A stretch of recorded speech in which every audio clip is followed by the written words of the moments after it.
38 years old. I don't know if I'm impressed at this point or just offended.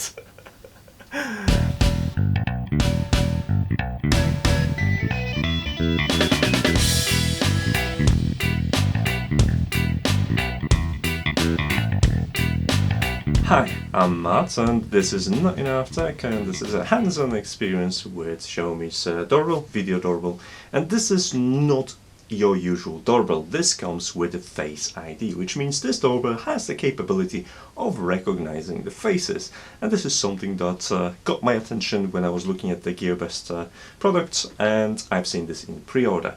Now I have to disclose that I got really nice discounts for this one thanks to GearBest. So although I've paid some of the price, it was heavily discounted for me. Now this doorbell costs about £50, so it's about $60–70, and you can look for the promotions as well. And it's a pretty nifty device for how much it costs. Now, because this is a hands-on experience and I still have this device in my hands, I'm just gonna quickly go over the first impressions of the device before I'm gonna install it on the door and let it run for a couple of days before I get my final review. So with that said, let's start to talk about this. So as I mentioned, this works with Xiaomi, you can actually use the Mi Home environment and connect this to various Mi Home devices. So when I press the button, it's linked to my Mi Home hub, which plays the knocking sound in this particular instance. You can obviously change the sounds. Now there's a couple of ways you can trigger this device. First of all, it's not an IP camera. It runs on 4 batteries, and basically it will go to sleep for most of the time and you won't be able to connect to it unless it's triggered. This device is triggered in a couple of ways. First of all, there is your button. So when you press the button, the device goes live. It allows you to look through the camera, talk, etc. But as soon as this is over, then the device goes back to sleep and you won't be able to access it. Second of all, there is a sensor in here, which is a motion sensor, so you can discover the motion in front of the camera, and that will trigger recording. So you can actually get a recording of someone approaching the door or the doorbell before they press the button, and this is where the face tagging comes into it, because as soon as the face is recognized, it will send you information about the face. This is hidden experimental features, and it's really cool to play with, and I was really impressed with what this device can do. And lastly, it has also a sensor that is mounted within this device as well. So it's anti-tampering sensor, but it also detects the knocking. So when you knock on the door, it will discover this and you can act on it as well and trigger the notification for your phone obviously, and for the devices like Mi Home Hub or other speakers. This integrates with Wi-Fi 2.4 GHz bandwidth, so you can easily install it. Now, because this is a Chinese device, a lot of feedback comes with Chinese in Chinese. So don't be worried. The app, the Mi Home app, obviously it's available in English, and the setup is dead easy. I was able to follow it through and set it up within a minute and connect it to my Wi-Fi. It's pretty standard stuff, so that's great. While I'm talking about disadvantages of this device, another one is probably the back of the device, which is not weather sealed.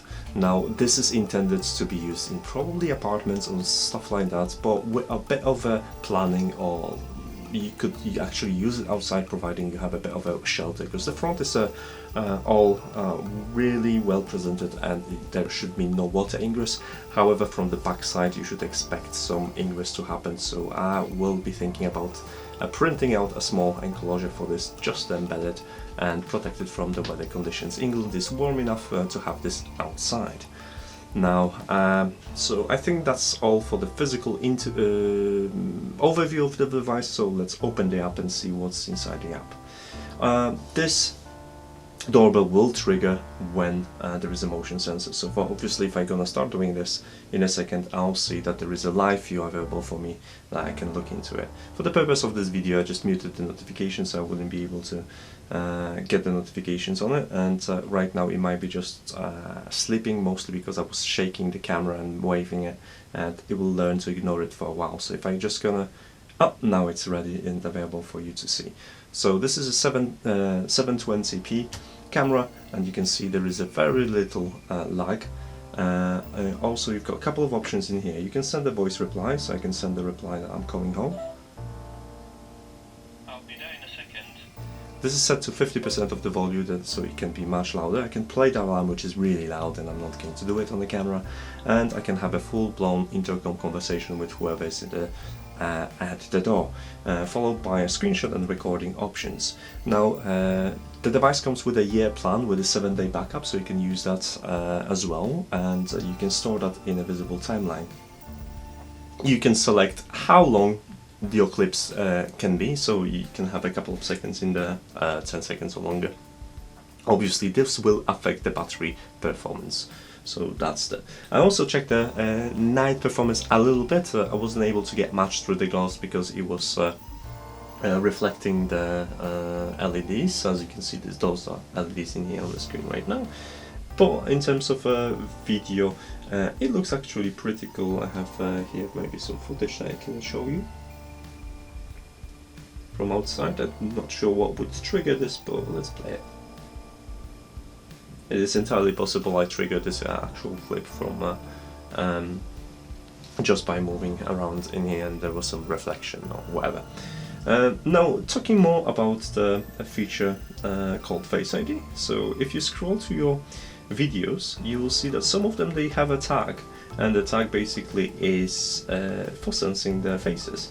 And I have a couple of strangers here, including me, and based on the image it will try to detect their face. And I was pretty impressed on how accurate in case it's estimating the age, providing you don't shake the camera and the face isn't overexposed. So I was holding the camera in my hand, which introduced additional shake, which is not ideal, and this office is not very well lit, so I will forgive some of the matches, like this one, which says 13 years old, but in a good lighting conditions it was pretty accurate, which was scary. So, because it's integrated with all other Mi Home devices, you can create automations, and you can obviously play the sounds, you can change the lights color, and I'm looking forward to discover whether I can connect this camera with NotEnoughTECH, because that would be really interesting if I could do this. In regards to the camera itself, the first impressions are really cool. The device, it's very small, and you can mount it in a couple of ways. There's screws, there's a 3M tape, and it has an anti-tampering screw, so everyone messing about with it will trigger a noise, and the noise, it's not pleasant, so it is actually quite loud. So if you have a device like this, it will be unpleasant. And yeah, I think that's all the functions so far. Like I said, the biggest advantage is the lack of apparent weatherproofing, but that's nothing that a 3D printer wouldn't fix, so I'm just gonna create a nice enclosure from this side just to kind of prevent the water ingress. But my porch is also have a bit of a roof, so that should shelter the device itself from getting moisture inside. So yeah, I'll give it a go and see how it works over the next few days, and then I'll write a full review with all the pictures and everything that you could be interested.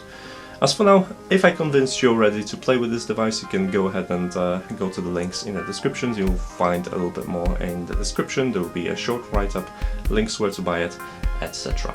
As for now, guys, thank you so much for watching, and as usual, follow me on social media to get the updates, and I'll see you in the next video.